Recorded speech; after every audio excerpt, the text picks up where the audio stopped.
Salam dostlar, bu videoda OSPF MD5 Authentication'ın nə olduğunu və necə işlədiyini sadə dildə izah etməyə çalışacağım. OSPF Authentication nədir və niyə lazımdır? Normal halda OSPF routerlar bir-biri ilə heç bir authentication olmadan qonşuluq qurur. Bu isə o deməkdir ki, şəbəkəyə qoşulan istənilən cihaz OSPF qonşuluğu qurub saxta routing məlumatlarını göndərə bilər. Bunun qarşısını almaq üçün authentication'dan istifadə olunur. Şəbəkəmizin təhlükəsiz olmasını istəyiriksə, authentication'dan istifadə etməliyik. Bu təkcə OSPF-ə aid deyil, YarGRP, BGP və s. digər dinamik routing protokollarında da authentication'dan istifadə edilməlidir. OSPF-də iki əsas authentication növü var. ClearText Authentication, digər isə MD5 Authentication. ClearText Authentication-a PlainText Authentication da deyirlər. ClearText Authentication-da password açıq şəkildə göndərilir. MD5 Authentication-da isə password hash formasında göndərilir. Yəni ki, password açıq şəkildə göndərilmir. ClearText Authentication ilə müqayisədə MD5 Authentication daha təhlükəsizdir. Daha yaxşı başa düşülməsi üçün aşağıdakı nümunə ilə izah etməyə çalışacağım. Deyək ki, biz OSPF MD5 Authentication konfigurasiya edərkən Uğur 1235 passwordundan istifadə edirik. Uğur 1235-in MD5 həşi hesablanır. Həmin həşi aşağıdakı kimi bu formada göstərə bilərik. Yəni ki, MD5 Authentication-da password ClearText Authentication-daki kimi açıq şəkildə göndərilmir. İndi isə MD5 Authentication necə konfigurasiya olunur, onu göstərəcəm. Bunun üçün 3 dənə router gətirirəm.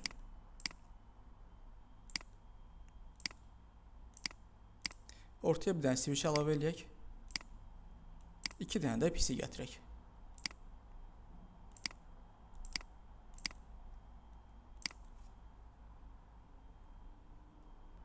İndi isə bu cihazları kabel ilə bir-birlərinə birləşdirək.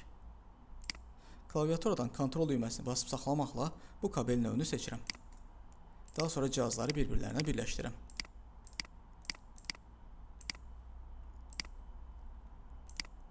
Bir balaca səliqəyə salaq.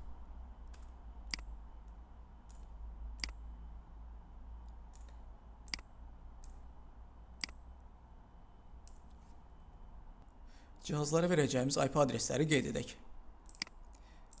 192.168.10.10 Burada isə 192.168.10.1 Burada 192.168.20.1 Burada isə 192.168.20.2 Burada isə 192.168.30.1 Bu PC-də isə 192.168.30.10 Bu routerda isə 192.168.20.3 IP-sini verəcəyik.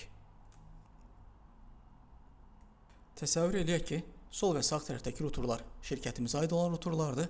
Aşağıdakı router isə şəbəkəmizə icazəsiz olaraq qoşmaq istəyirlər.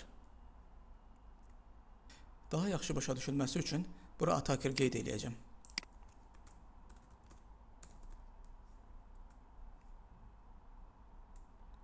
Birinci PC-ləri konfigurasiya eləyək, daha sonra routerları konfigurasiya eləyərik, switch-i isə konfigurasiya etməyəcək. Sol tərəfdəki PC-dən başlayaq. Desktop IP Configuration 192.168.10.10 Subnet Mask /24 ilə, yəni ki 3.255.0 Default Gateway isə bu routerun Gigabit 00 interfeys, hansı ki aşağıdakı PC-yə baxan interfeysin IP adresini qeyd edəcəyik. 192.168.10.1 İndi isə keçək digər PC-nin konfigurasiyasına. Desktop IP Configuration burada qeyd elədiyimiz IP adresi buraya yazırıq. 192.168.30.10 Subnet Mask /24 ilə Default Gateway isə 192.168.30.1 qeyd edirəm. İndi isə routerların konfigurasiyasına başlayaq. Routerların konfigurasiyası daha sürətli olması üçün Notepad üzərindən konfigurasiya edəcəm. Sol tərəfdəki routerun konfigurasiyasına başlayaq. Burada N və yaxud No yazırıq ki, setup moda keçməsin. Daha sonra burada nida yazırıq ki, bu komandanı götürsün. Sonra enable moda keçmək üçün qısaca N yaza bilərik, configuration moda keçmək üçün conf yaza bilərik qısaca. Daha sonra isə interfeyslərin konfigurasiyasına başlayaq. Birinci bu aşağıya baxan interfeysi konfigurasiya eləyəcək. Gigabit 00 interfeysini. Interfeys Gigabit Ethernet 00. Burada IP adres verək. 192.168.10.1 Subnet maskımız isə 3.255.0 olsun. Daha sonra isə no shutdown yazmaqla interfeys aktiv vəziyyətə gətiririk. Exit yazıb digər interfeysə keçək. Digər interfeysimiz isə Gigabit 01 interfeysidir. İnterfeys Gigabit Ethernet 01, IP adres 192.168.20.1.255.255.255.0. Burada da yenə də no shutdown yazmaqla interfeysi aktiv vəziyyətə gətiririk. Daha sonra isə end yazmaqla enable moda keçirik. Show IP interface brief yazmaqla interfeysə verdiyimiz IP adreslərin düzgünlüyünü yoxlaya bilərik. Daha sonra nida işarəsi yazırıq ki, bu sonuncu yazdığımız komandanı götürsün. Yazacağımız komandaları seçdim. Daha sonra onları kopyalayıram. Gəlin sol tərəfdəki router'a CLI sağ klik paste eləyə bilərik və yaxud buradan da paste eləyə bilərsiniz. Konfigurasiyalarımızın doğru olduğunu buradan görürük. Komandalarımız buradadır. Enable configuration terminal. Ondan əvvəl isə sadəcə n yazmışdıq, onu da buradan gördük. Burada isə şu IP interface brief ilə interfeyslərimizin up vəziyyətində olduğunu və IP adreslərin düzgün olduğunu buradan görürük. İndi isə yenidən notepad'a qayıdaraq sağ tərəfdəki routerun konfigurasiyasına başlayaq. Bir neçə dənə rəqəmi dəyişməklə konfigurasiyalarımız hazır olacaq. Gigabit 00'a verəcəyimiz IP adres 192.168.20.2'dir. Burada düzəliş elədik 20.2. Gigabit 01'ə verəcəyimiz IP adres isə 30.1'dir. Burada da yazıq 30.1. Konfigurasiyalarımızı seçib kopyaladıq. Daha sonra sağ tərəfdəki router'a gəlirik. CLI sağ klik paste. Burada isə interfeyslərimizin up vəziyyətdə olduğunu və IP adreslərinin də düzgün olduğunu görürük. İndi isə aşağıdakı routerun konfigurasiyasını notepad üzərindən edək. Yenə də cüzi dəyişikliklər eləməklə konfigurasiyalarımız hazır olacaq. Gigabit 00'a verəcəyimiz IP adres 20.3'dür. Burada qeyd elədik 20.3. Daha sonra bura lazım olmayan hissəni silirik. Konfigurasiyalarımızı seçdik. Sağ klik copy. Gəldik aşağıdakı router'a CLI sağ klik paste. Konfigurasiyalarımızın doğru olduğunu buradan görürük. İnterfeysə verdiyimiz IP adresi düzdür. Həmçində interfeysimiz up vəziyyətdədir. İndi isə OSPF-in konfigurasiyasına başlayaq. OSPF-in konfigurasiyası da sürətli olması üçün notepad üzərindən konfigurasiya edəcəm. Sol tərəfdəki router üçün OSPF-in konfigurasiyasına başlayaq. Enable Configuration Terminal Router OSPF 100. Burada olan networkləri qeyd edirəm. Bu sol tərəfdəki routerda 10.0 və 20.0 networkünü qeyd etməliyik. Network'ı qısaca net yazıb da davam edə bilərik. 192.168.10.0. Daha sonra biz wildcard maskı yazmalıyıq. 000.255 hansı ki /24'ün wildcard maskı bu formada qeyd olunur. Daha sonra isə ARIA-nı yazaq. Mən ARIA 0'dan istifadə edəcəm. ARIA 0. İndi isə növbəti network'ümüzü qeyd edək. 192.168.20.0. Wildcard'ımız yuxarıdakı kimi eyni olacaq. ARIA-mız da yenə də 0 olacaq. Daha sonra end yazmaqla biz enable moda keçə bilərik. Show run section OSPF yazmaqla OSPF-ə aid nələr konfigurasiya elədiyimizi görə bilərik. Section'ı qısaca S hərfinə göstərə bilərik. Daha sonra nida işarəsi yazırıq ki, bu komandanı götürsün. Bu hissəni kopyaladım. Sol tərəfdəki router'a gəlirəm. Sağ klik paste. Bu biz elədiyimiz konfigurasiyadır. Burada isə show run section OSPF outputunu burada görə bilərik. Konfigurasiyalarımızın düz olduğunu görürük. İndi isə sağ tərəfdəki routerda OSPF-i konfigurasiya eləyək. Bunu da yenə də notepad üzərindən konfigurasiya edəcəyik. Cüzi dəyişiklik eləməklə sağ tərəfdəki router üçün də OSPF-in konfigurasiyası hazır olacaq. Burada da 20.0 network'ünü qeyd ediləcək, həmçində 30.0 network'ünü qeyd ediləcək. 20.0 network'ümüz buradadır, 30.0 network'ünü də bu formada yazdım. Bu hissəni kopyaladım. Sağ tərəfdəki router'a gəlirik, sağ klik paste. Bir balaca burada gözləsək, görək ki, OSPF qonşuluq qurulacaq və yaxud buradan bir dəfə klik eləməklə vaxtı qabağa ala bilərsiniz. Vaxtı qabağa aldıq. OSPF-də qonşuluq qurulmasına aid log mesajını buradan görürük. Aşağıdakı routerda OSPF-i daha sonra konfigurasiya edəcəyik. Keçək sol tərəfdəki router'a. Burada şu IP OSPF neighbor komandası ilə biz yoxlaya bilərik ki, OSPF qonşuluğu qurulub, yoxsa yox. Buradan görürük ki, OSPF qonşuluğu qurulub. Şu IP root komandası ilə routing table-a baxa bilərik. Bu routerda görürük ki, OSPF ilə 30.0 subneti öyrənilib. Başqa bir formada belə də baxa bilərsiniz. Şu IP root OSPF. Burada isə yalnız OSPF ilə öyrənilmiş rootları görürük. Eyni formada sağ tərəfdəki routerda da baxa bilərik. Sağ tərəfdəki routerda biz baxası olsaq, gözləntimiz odur ki, OSPF ilə 10.0 subneti öyrənilsin. Gəlin yoxlayaq. Şu IP root OSPF. Burada da gördük ki 10.0 subneti OSPF ilə öyrənilib. İndi isə gözləntimiz odur ki, 10.10-dan 30.10-a ping atsaq pingimiz gedəcək. Gəlin yoxlayaq. Command prompt ping 192.168.30.10 enter. Birinci pingimiz getməyə bilər. Çox gözləmək istəməsəz, buradan vaxta qabağa ala bilərdiniz. Hal-hazırda biz görürük ki, 10.10-dan 30.10-a pingimiz gedir. Yəni ki, konfigurasiyalarımız düzgündür. OSPF-də MD5 autentifikasiyasının konfigurasiyası sadədir.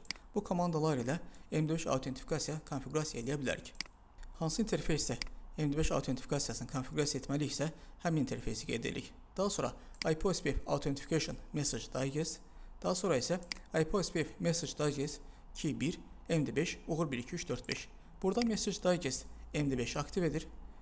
Bu 1, 2-dir. Uğur 1.2.3.4.5 isə passworddur. OSPF qonşuluğun qurulması üçün key və password digər routerda da eyni olmalıdır.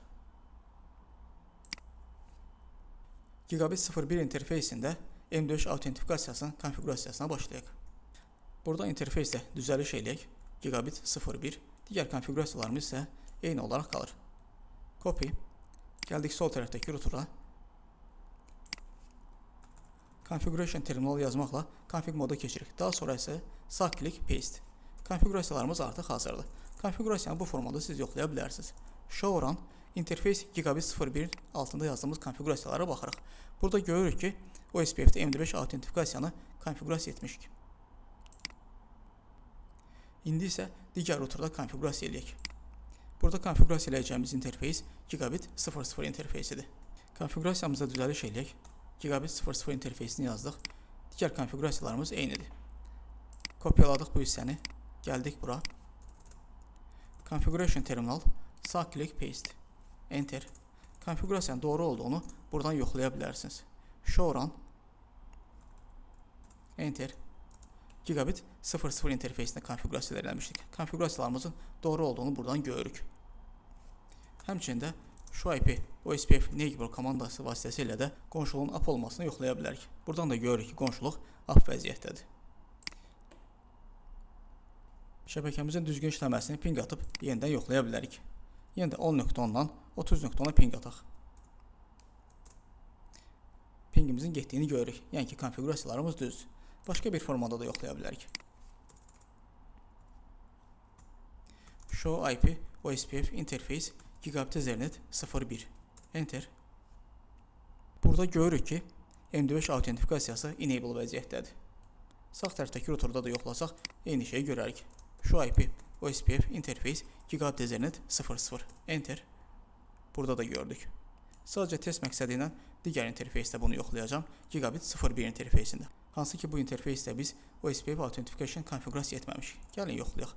Burada isə həmin cümləni görmürük. Yuxarıda Gigabit 00 interfeysində görmüşdük. Burada isə Gigabit 01 interfeysində onu görmürük. Aşağıdakı routerda OSPF-i konfigurasiya eləyək. Burada password-ı bilmədiyimiz üçün OSPF qonşuluğu qurulmayacaq. Bunu isə notepad-lə deyil, bu formada konfigurasiya eləyəcəm.